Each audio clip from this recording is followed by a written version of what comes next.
Ladies and gentlemen, welcome back to another edition of Break It Down, episode number 3, hosted by yours truly, Dante Toro. I apologize for this coming out a day after it usually does. I try to be consistent. I like to have my podcast come out the same day every single week, talking to myself every Monday, break it down every Wednesday. But things came up. I got a new laptop, I got a new MacBook, which I'm very excited about. You guys can't tell or this you're not going to notice any difference, but I'm going to notice a lot of difference because the editing speeds are going to be a lot faster, my sanity is going to be a lot better, be a lot less stress. This is going to save me a whole lot of time and is going to make my life a whole lot easier. But we're not here to talk about my recent purchases and laptops I'm using, whatever. We're here to talk about some wrestling. We're here to talk about some Backlash. We're going to break down what happened at last week's PLE. We're going to talk about what happened on Raw.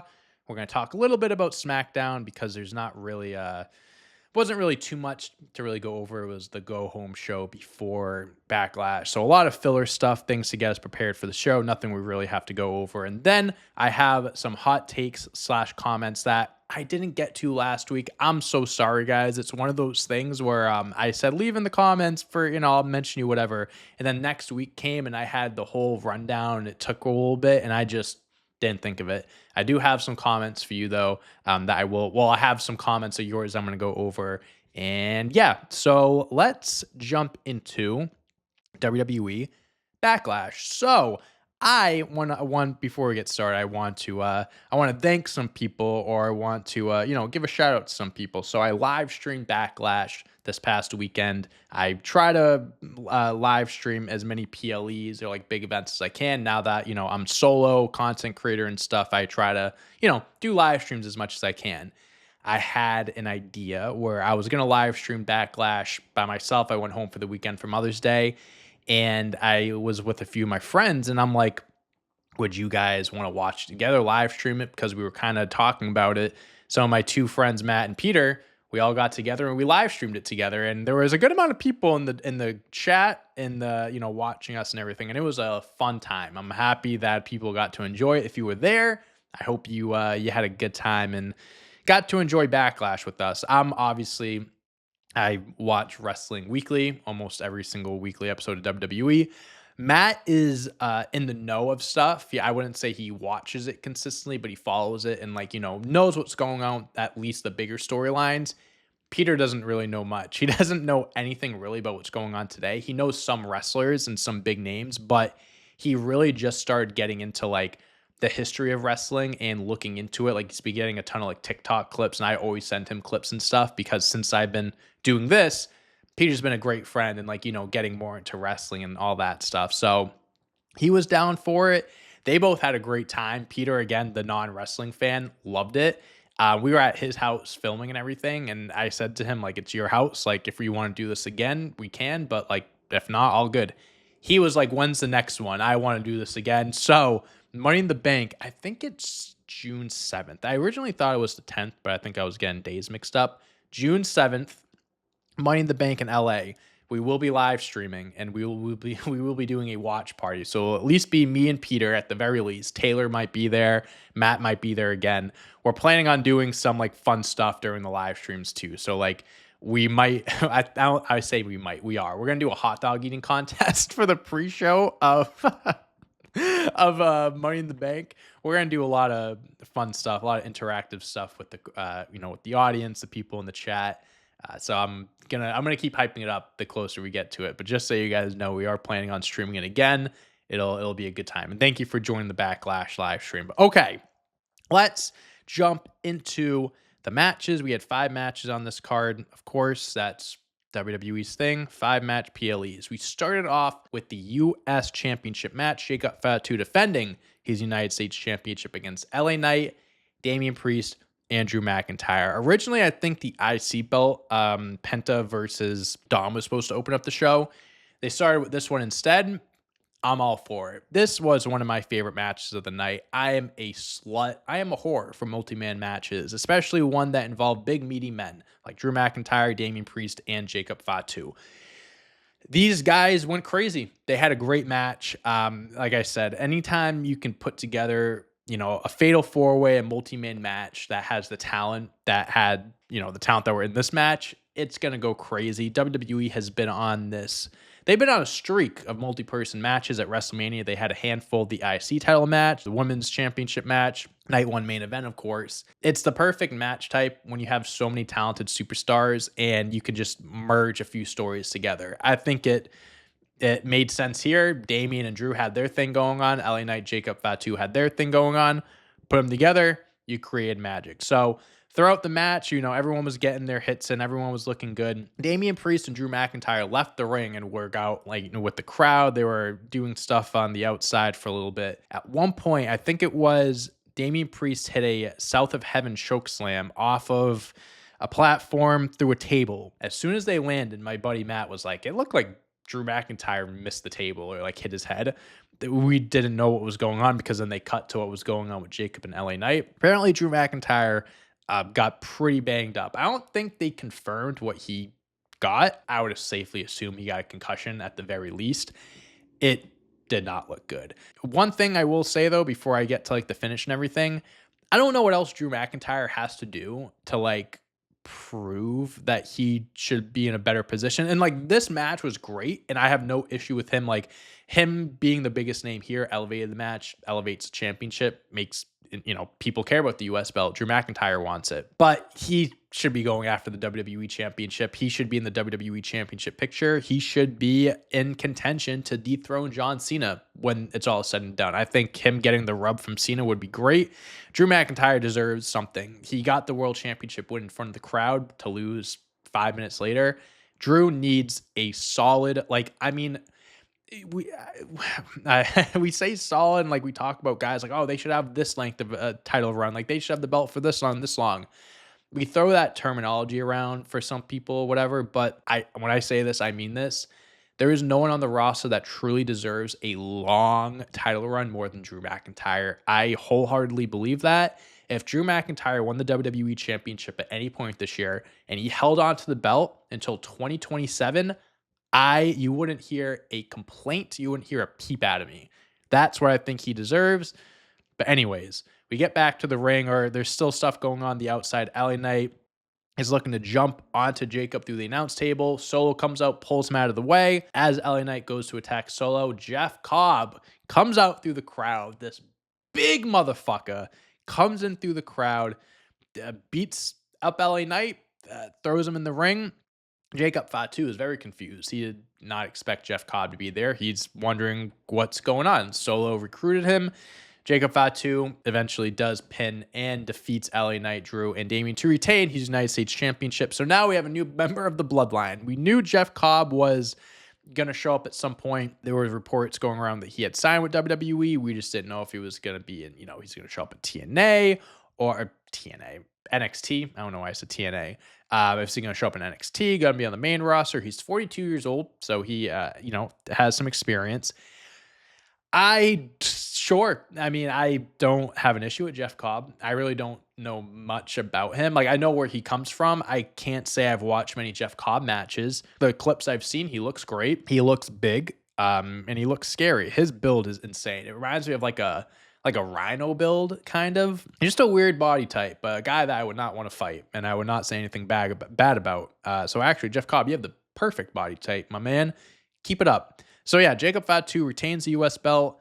Now we have another Samoan, or is he Samoan, or is he's from Hawaii, I think. I don't know, but another member of the Bloodline. That's all I know. Next up, we have the Women's Intercontinental Championship. Lyra Valkyria defended her belt against Becky Lynch. And one thing I should also point out, I did my predictions for this a week ago. I went 4-1 in my predictions, and this match was the only one I got wrong, which I'm okay with being wrong here because Lyra beating Becky Lynch is a monumental, huge win for her and the Intercontinental Championship, to be honest with you. The reason why I picked or predicted Becky to win was because putting the IC belt on her does wonders for the belt. I mean, keeping it on Lyra, this win is huge for the belt. It was a win-win situation, I think, which doesn't happen a lot. But I think for both women and the belt, no matter what happened, everyone was going to come out. Like, if Lyra lost, like, that sucks, but everyone was going to come out looking good here. I am happy. Like, it was a great match. It was a really good back and forth match. I mean, it could have gone either way. Like I said, if Becky won, I would have been fine with that. That's who I picked. But Lyra did end up rolling up Becky out of the blue, which was a very, like,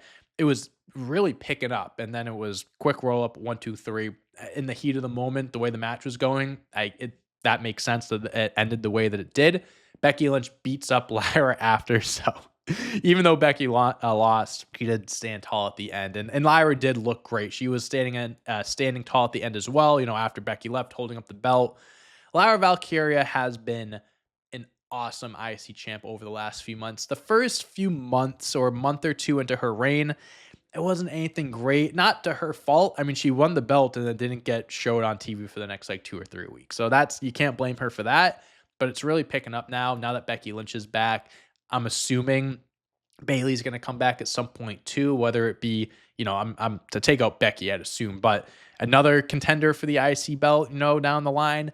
I think the IC belt on Raw, the women's IC belt, that picture is looking really good right now. And this match was fucking awesome. So bravo to Becky and Lyra. Next match, we have Dominic Mysterio defending his Intercontinental Championship against Penta. And I don't know. Like, the match was fine. The match was good. It was like 10 minutes long. It wasn't really anything crazy. It's a filler match. I just don't know why they had the match again after Dom already pinned Penta. WWE, I don't know what that was. WWE is definitely cooling Penta down a little bit. They started him off so hot, and now he's like, getting some losses under his belt, getting pinned. Listen, not everyone can stay undefeated. Everyone's, going to take losses, pins at one point, but it's like you just had this match, and El Grande Americano got involved and cost Penta the match. So if Penta's going to lose like in a heelish way like that, sure, that's the best way to do it, I guess. But it's like, to Penta's expense, we're doing this El Grande stuff and having him get the loss, where I feel like maybe you could have had a DQ, or maybe just not have Penta challenge for the belt again and lose. I don't know. I'm cool. Listen, Dominic Mysterio, have him hold the belt for the rest of the year. I love Dom. I love the championship reign so far, even though we're only like a month in. I love it. So I don't have an issue with Dom winning. It's just I don't know if I liked that WWE put Penta in this position where he's going to lose. Dom isn't going to lose here. You know what I mean? Like, they could have had Dom get the big one at Mania and then lose the belt a few weeks later, but people would have hated that. As much as Dom was hated before this run, and since he's turned on his dad years ago, he's like gets some of the biggest reactions, but in a good way now. Like, I wouldn't say he's one of the biggest baby faces because he's not a baby face, but as far as baby face reactions, he's getting up there. So good win for Dom. I mean, that's the thing. And we're furthering, the Judgment Day split. Finn Balor keeps looking at Dom funny. We just need to fucking move on. We need to move on from Finn and the Judgment Day. We're done with that. All right, we'll make this quick because I don't want to talk about this for too long. Pat McAfee loses to Gunther. Thank Christ. Yeah, I was definitely one of the people that was, I wouldn't say defending this match, but I was like, this isn't going to be as bad as people are saying it might be. I think this could be entertaining. I'm not ruling out, this being a quality match. People say one of the best things about me is my optimism and how much faith I can have in someone or something. I had way too much optimism going into this match. I'll admit to it. This was a nothing match. This didn't need to happen. Like, you need something for Gunther to do. That's what this is. You had him lose the belt to Jey. Then in less than a month later, you have him fight Pat McAfee and almost lose. I don't care if Gunther won. And, it's like, oh, he won. It doesn't matter all the close calls. The fact that Michael Cole almost cost Gunther the match. If Michael Cole had cost Gunther the match and Pat McAfee won, I love Michael Cole as a commentator, as an announcer. But, man, I would have turned off the live stream. I would have told Peter and Matt, hey, I'm going home. Like, you can keep watching Peacock. I'll leave it on for you, but the camera's off. I'm packing up. I'm going home. I'm done watching this. That would have been the biggest travesty, some of the biggest bullshit I've ever seen. But, I mean, luckily, Gunther did win. It was just a weird match. Like, Pat McAfee did get some moves in. He did get offense in, but it was too much. Like, I don't know. Gunther is one of the best technical wrestlers in the world, and there were times where McAfee was doing stuff and Gunther was like, would just brush it off or something, which I like to see, but too many close calls. This should have just been a 5-minute squash. Maybe Pat McAfee does get a sequence in to, make things look, competitive or get the crowd going to get them on his side. But this match didn't need to happen. I think if you wanted something for Gunther to do, what you have him do, I think you have him sit out for a little bit. You could have just had him sit at home and wait until, because on Monday you had Gunther show up, disrupt Jey Uso, and be like, on June 9th, I'm challenging you for the belt. I think they should have just had Gunther, not wrestle at Backlash, not show his face, and show up like he did this past Monday, being like, I'm coming back for that belt. I don't write the show. I have a pen. I actually have a Sharpie marker, I guess, but I don't have the pen for Backlash. I didn't have it. If I did, that's what I would have done. Worst match on the card. I don't think I need to say that, but yeah. And it was the second to last match right before the main event, which was John Cena versus Randy Orton for the last time ever. I went into this match with very, very low expectations. I just got finished watching all of their previous 21 singles matches. 21. That's a lot of matches. And this was their 22nd. After watching the 21 matches, I came to the conclusion that I'm not saying their feud was overrated, but their matches, very lackluster. Out of the 21 matches that they had, 5 of them, maybe 6, are like memorable. Like, I will go back and watch those matches. Some of the other ones are like DQ finishes, throwaways, and these are just like singles matches. I know they probably have 100 other multi-man matches, but like there were some matches that were just like boring, or just it was a rinse and repeat. So I had very low expectations. Also, I put out a video about that, so after this you should go check that out if you haven't already. I had low expectations for this match, going off what everything I just said. It's just these two guys are in their older age. Cena, Cody Rhodes didn't have a great match at WrestleMania, so I'm just like, I don't know what to expect here. And I'm so happy I had low expectations, because these boys fucking burnt the house down. St. Louis was on fire from the second Randy Orton was coming down to the ring, singing his theme song. Shout out to you, France. I think it was France that, were they the first ones to sing Randy Orton's theme song?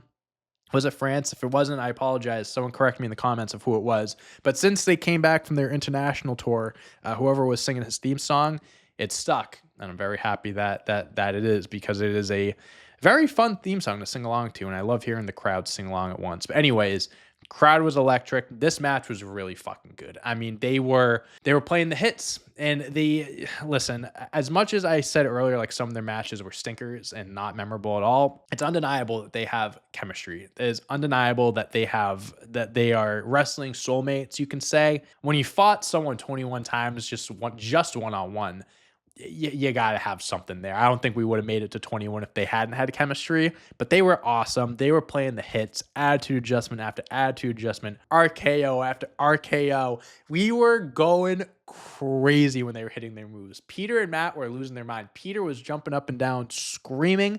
The best part of the match was when Randy Orton, who was out? There's so many ref bumps. The refs went down 3 different times, I think. I can't remember how exactly each one went down, but three refs went down. I think it was after the second ref or the third one. I forget which one it was. But after one of the refs goes down, all people come down to the ring. The backstage producers like Gregory Helms. Was Jason Jordan there? I don't think Jason Jordan was there, because he definitely didn't take what I'm about to talk about. Nick Aldis was there. Randy Orton just snapped. Everyone's just like focusing on the ref, which like that never happens. Like, just, you have 1,000 refs out there, just bring out another one. They're checking out the ref. Randy's like, I need a ref. I could win. Like, he's like, Cena's down. Like, what the fuck are we doing? So Randy Orton's losing his mind. He's like looking down, like, I don't know what to do. Snaps, hits an RKO on Nick Aldis. RKO to the next producer, to the next one. I think he hit like 5 or 6, maybe even 7 RKOs. It was electric. It was so fucking funny. And then all that happens. I believe we got another ref in there, or everyone's gone now. Randy Orton is lining up a punt. He's going to punt John Cena in the head. And I think John Cena went for a punt earlier in the match, and it was not good. Randy Orton was going for the punt. as he's going to go for the punt. Hold on. I'm going to take a sip of coffee really quick.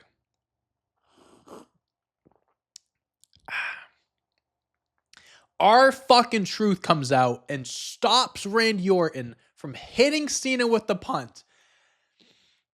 Randy Orton's like, no. What are you doing here? What are you doing? What are you doing? What are you doing? RKO's our truth.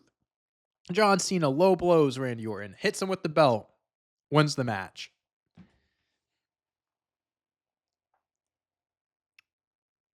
Before I get into this and I talk about something that I don't want to talk about, one thing I do want to talk about is this track jacket that I have on from Blacksmith. This is a New Japan Pro Wrestling jacket. It is super comfortable. It is very stylish. I've worn this in previous videos before, and I've had people ask me where I got it from, where they can get their hands on it, and I tell them it's blacksmith.co.uk. I'll have the link in the description below if you want to get your hands on this jacket, some track jackets, track pants, shirts, jerseys.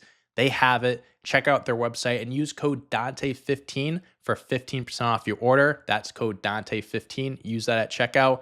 Get yourself something nice because they have a lot of great stuff. I love this jacket, and I think you guys would love it too. So shout out to you, Blacksmith. Everyone check out their website and their gear, Dante15 like I mentioned. And let's talk about John Cena and Randy Orton now. I wanted to talk about this because it's super comfortable and I actually enjoy this.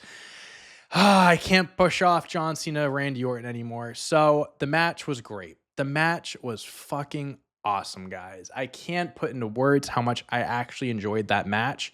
But the ending was so, like, maybe I'm in the minority. Maybe I'm in the small percent of people that had an issue with that. But, like, I can already see the comments. John Cena's ruining wrestling. That's his character. That's the point. I gotcha. But when can we say that maybe John Cena ruining wrestling is just a lazy excuse for a story and just covering up, like, not great matches or stories? Like, listen, The Rock's not around. If The Rock was around, I don't think John Cena would be ruining wrestling. I think since The Rock isn't around anymore, WWE pivoted and are like, okay, the new story now is that John Cena wants to ruin wrestling, the last real champion.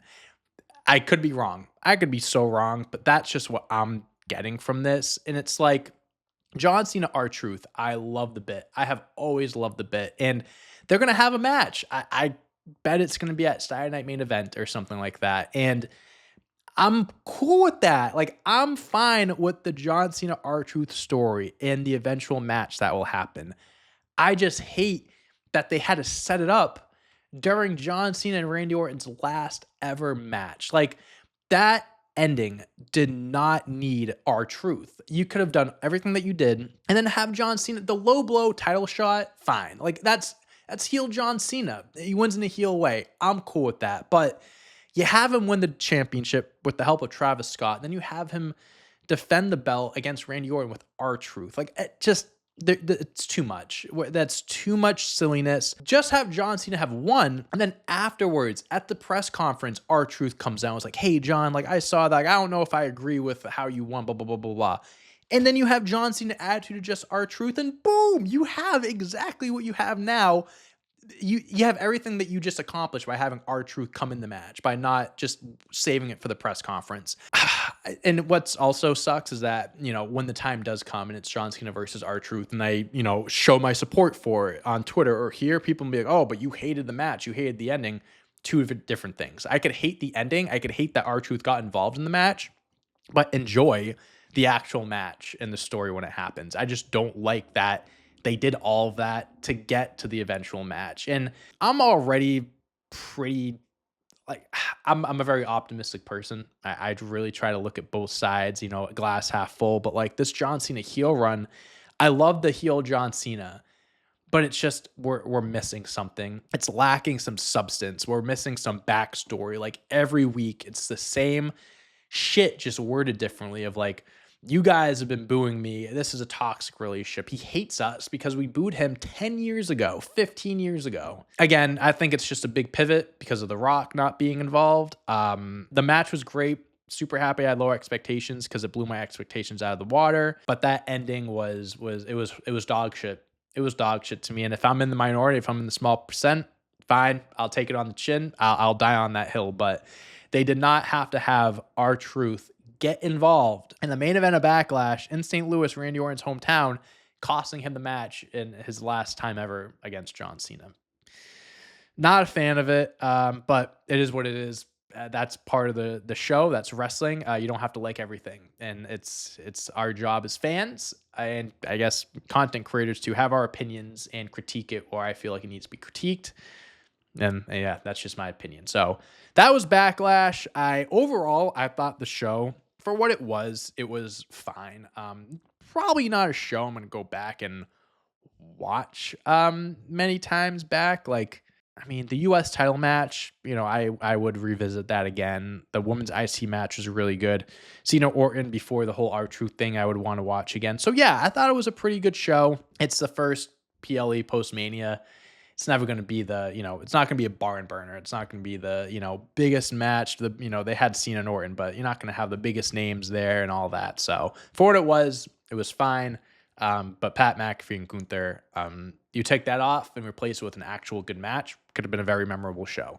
So now we move on to Monday Night Raw post Backlash, and we have CM Punk opening the show. So I have the play-by-play here. I have the bits of what happened. So we're just gonna go along with everything, talk about it, give notes throughout. So CM Punk starts off the show and he says he has a lot of enemies, but his number one enemy is himself. He said Paul Heyman has turned on him before, so he shouldn't be surprised. He's actually upset at himself for not seeing this happen and allowing this to happen. He said, fool him once, shame on you. Fool him twice, shame on him. He is mad at Heyman, and he's also mad at Teemu CM Punk, which is Seth Rollins. But most importantly, mostly he's just mad at himself. And then Paul Heyman, like, ladies and gentlemen, CM Punk calls him Penguin. He tells him Penguin, come down to the ring. And I thought that was really, really funny. They're talking a little bit. Rollins and Braun Breaker come out. Now CM Punk is going after Seth Rollins.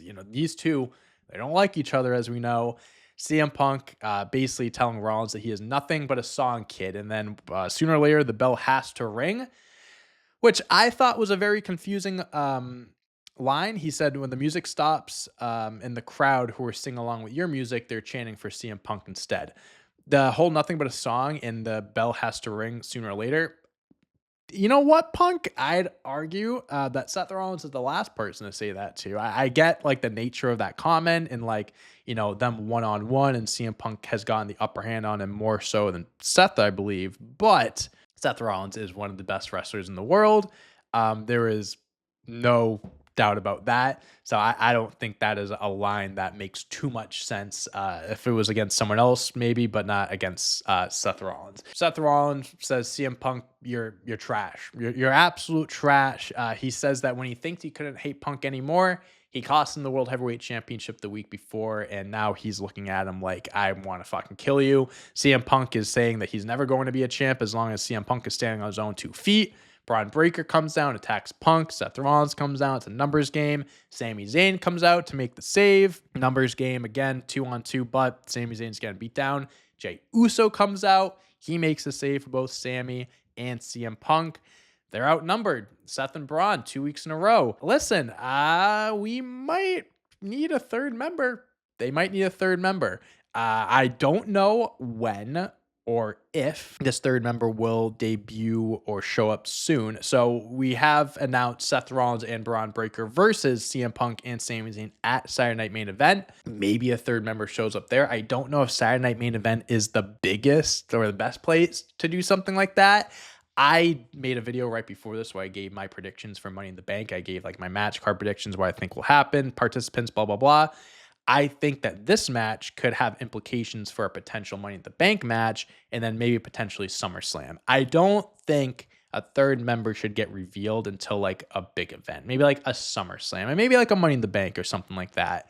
I think the story is obviously just getting started. A lot of factors, a lot of superstars involved here. Eventually, I think Seth Rollins will win the World Heavyweight Championship from Jey, and then maybe that be at SummerSlam. Maybe the third member helps him. I don't know. There's still a lot of story to be told there, but we have the Saturday Night Main Event match. We'll see what happens there, but things are getting interesting, especially now that CM Punk is in the mix. Next up, we have Penta defeating Chad Gable using a Mexican Destroyer from the top rope. Not like from the top rope where he jumped from the top rope onto the ground and then did the Mexican Destroyer. Fun match. I mean, you can't go wrong with either one of these guys.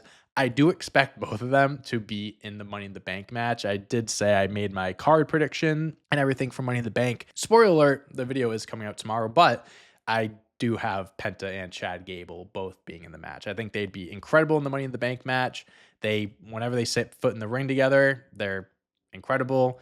They're two of the best wrestlers on the Raw roster in the company. So this match was really fun. Expect nothing less than them. And then we have Jey Uso and Logan Paul does get announced for Saturday Night Main Event. So we have 2 matches confirmed. I don't know if there's other ones confirmed as well, but I know those 2 matches are happening for sure. Jey Uso is basically hyping up the match, saying he's going to beat Logan Paul at Saturday Night Main Event, blah, blah, blah. Then Gunther's music hits. Gunther comes down to the ring and tells Jey that he will be challenging the winner of the Saturday Night Main Event match between him and Logan Paul on the June 9th edition of Raw, which is 2 days after Money in the Bank. So Gunther is going to get his rematch against whoever. Jey promised that he's going to take down the YouTuber so they can run it back. I am very curious of how that match is going to go because Gunther tapped out to Jey Uso, and everywhere Gunther goes, whether it's against Pat McAfee in the ring in this promo session, people are chanting that Gunther tapped out. So he's going to have to live with that for the rest of his life. How does Jey Uso manage to walk out of Raw still World Heavyweight Champion in a few weeks? I don't know, because there's a lot of factors now where it's a few days after Money in the Bank. Is there going to be a Money in the Bank cash-in? I mean, it depends on who wins the briefcase, too. There have been rumors about Goldberg, having a last match and Gunther being the one he faces. Does Goldberg show up? Does he cost Gunther the match? Does he distract him, cause a DQ? I don't know. What I do know is whatever happens, Gunther should not get pinned or submit. If Goldberg shows up, okay, have him cause a DQ. Have him spear Gunther, have him do something. Don't have Gunther lose clean or anything like that. Even if Goldberg shows up and Jey rolls up Gunther, hits him with the splash or a super kick, no, I don't want that. I think Gunther should somewhat defeat and look strong. If you're going to have him face Goldberg, you can't ruin Gunther here. You can't throw away everything you built up here. You have to make Gunther continue to look strong, even though you're setting up this match, if that's even what happens. I'm just very nervous for this match because Jey Uso shouldn't lose. He just won the belt and he shouldn't lose it back to Gunther. But I'm nervous about how Gunther's going to lose this match or how this match is going to go. So next matchup, though, we have AJ Styles defeating Finn Balor, 2 of the best wrestlers you could find on the Raw roster. Put them together. Of course, it's going to be a great match. The match ended because Penta popped out of the crowd, distracted Judgment Day, or took out the Judgment Day, distracted Finn Balor. AJ hit the phenomenal forearm for the win. So Finn Balor, Penta, at this point, I just want Finn Balor to get the fuck out of Judgment Day. I don't know what we're waiting for. I don't know what the fuck the holdup is. Finn keeps losing. I think he's 2-16 in his last 18 singles matches. I could be wrong. It's just like him and Penta, that feud's cool and they'll have a great match and all that. But Finn Balor he deserves better. He needs to get the fuck out of Judgment Day. And in the main event, we have Io Sky and Rhea Ripley defeating Julia and Roxanne. I am so happy this match main evented because these are 4 of the best women's wrestlers in the company, even though 2 of them just got called up, were in NXT. This match it was fire. And I think this should set up another match at Money in the Bank between the 4. I think this should be a fatal 4-way match at Money in the Bank. Io, Rhea, Julia, Roxanne. Those 4 would absolutely cook. You want to talk about a match at Money in the Bank that could overshadow the actual Money in the Bank matches? That would be it. Triple H and WWE have a fetish with multi-person matches right now, and I'm okay with that. If that's what it means, you have a fetish for multi-person matches. Maybe I do too, because I think multi-person matches is the best way to bring all these superstars together, put all these storylines together, and just have a banger. Just have an absolute classic match. We saw a handful of them at WrestleMania. We just saw one at Backlash.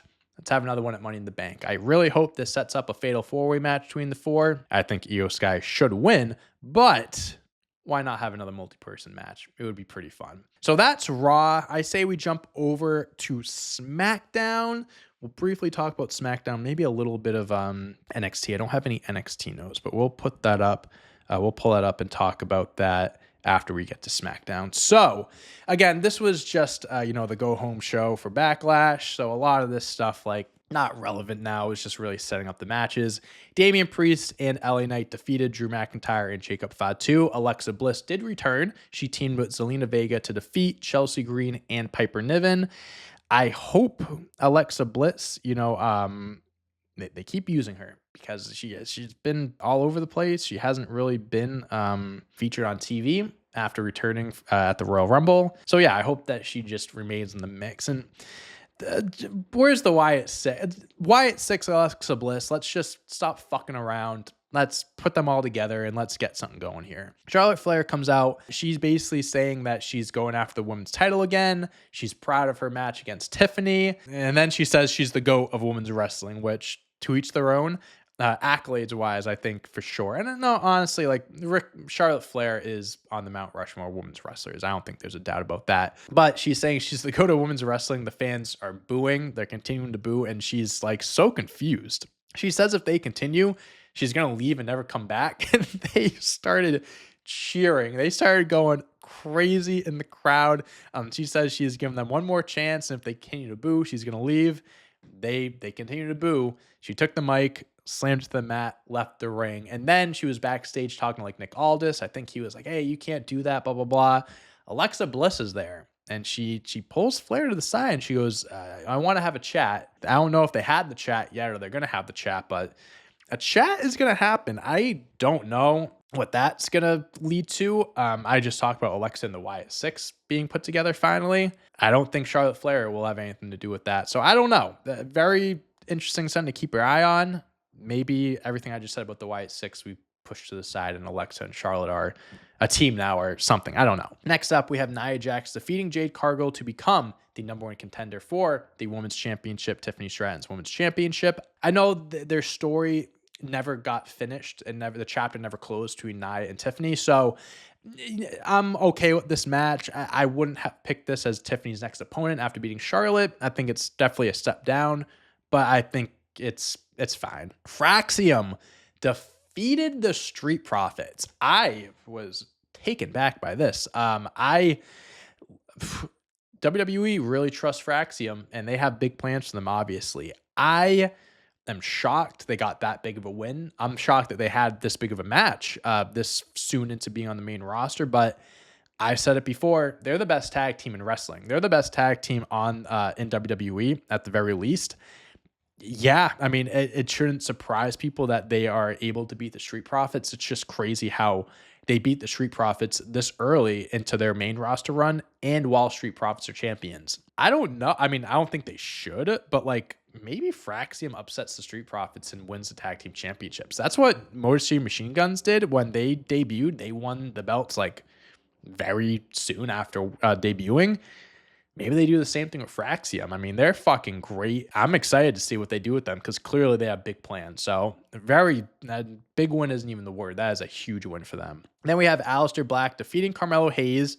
Like this match, cool with it. Black and Hayes are awesome, and it was a fun match. But I don't know if I like Hayes losing.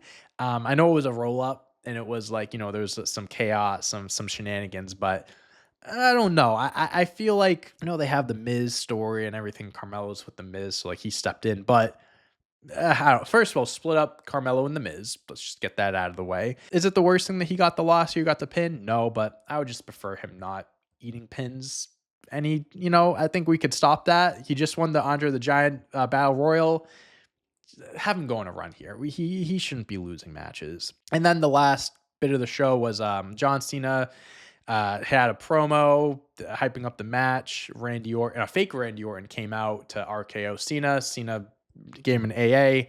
The actual Randy Orton came out AA or RKO, excuse me, and that was it. So that was SmackDown. I was gonna go over NXT. Well, I have what do we have for NXT? Oba Femi defeated Charlie Dempsey. Tony D'Angelo or Wesley defeated Tony D'Angelo, excuse me. Miles Bourne defeating Ethan Page. I believe he put his number one contendership on the line. What do we have here? Thea Hale defeated Tatum Paxley via disqualification. And then Jordan Grace and Stephanie Vaquer defeated Fallon Henley and JC Jane, or Fatal Influence. So that was NXT. I think Joe Hendry is defending his championship at, what is that? I think it's at Battleground. I think that's their next event. Let me look up NXT Battleground.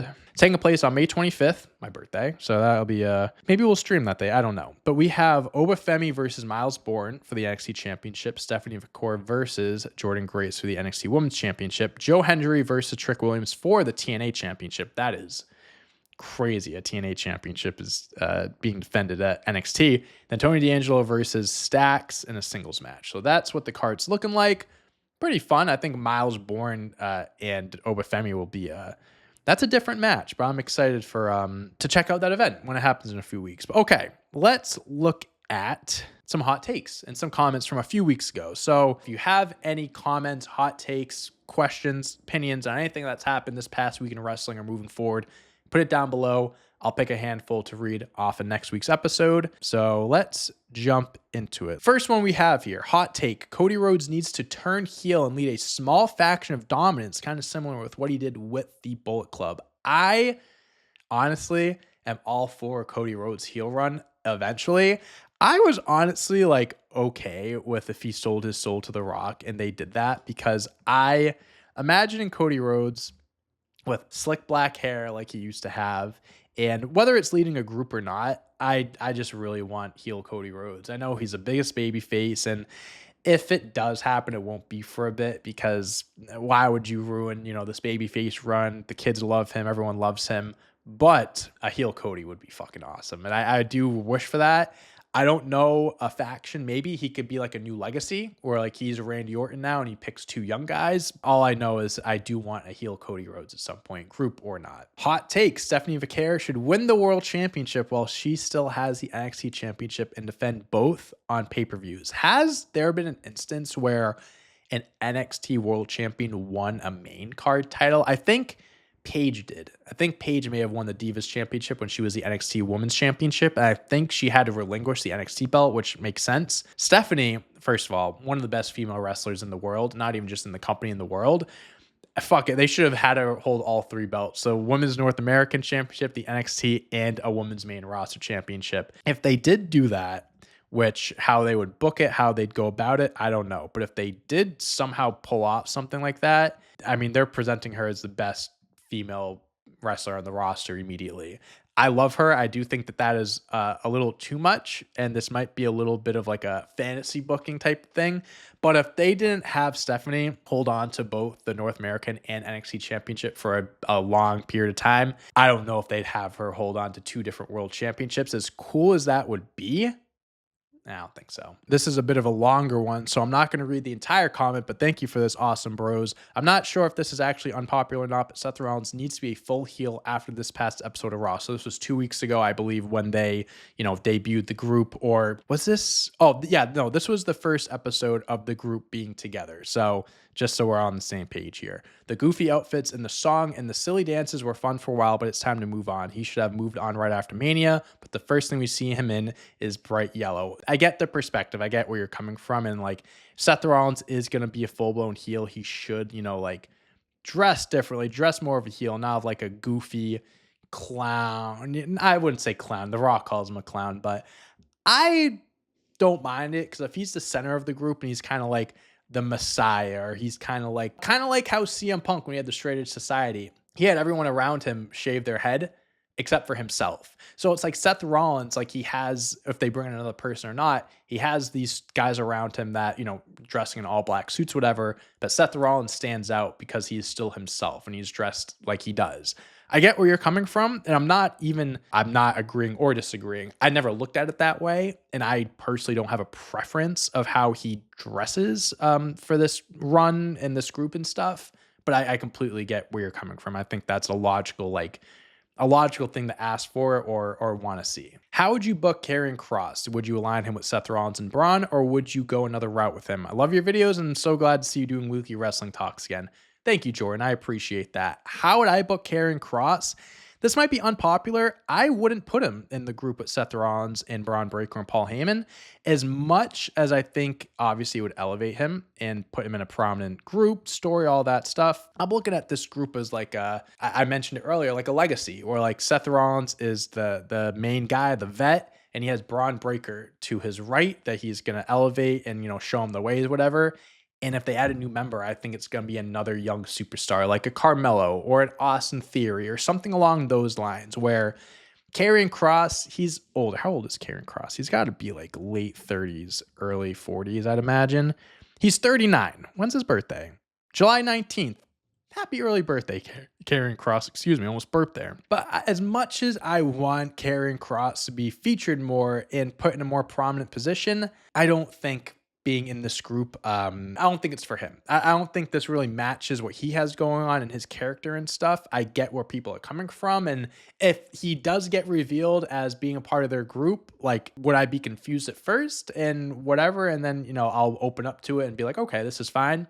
Probably. If I was me though, I would just keep having him do his thing, have him be featured on fucking TV more. That's the start. Have him be featured on TV more. Give him more promo time, more segments, more in-ring. Just give him more of everything. He's awesome.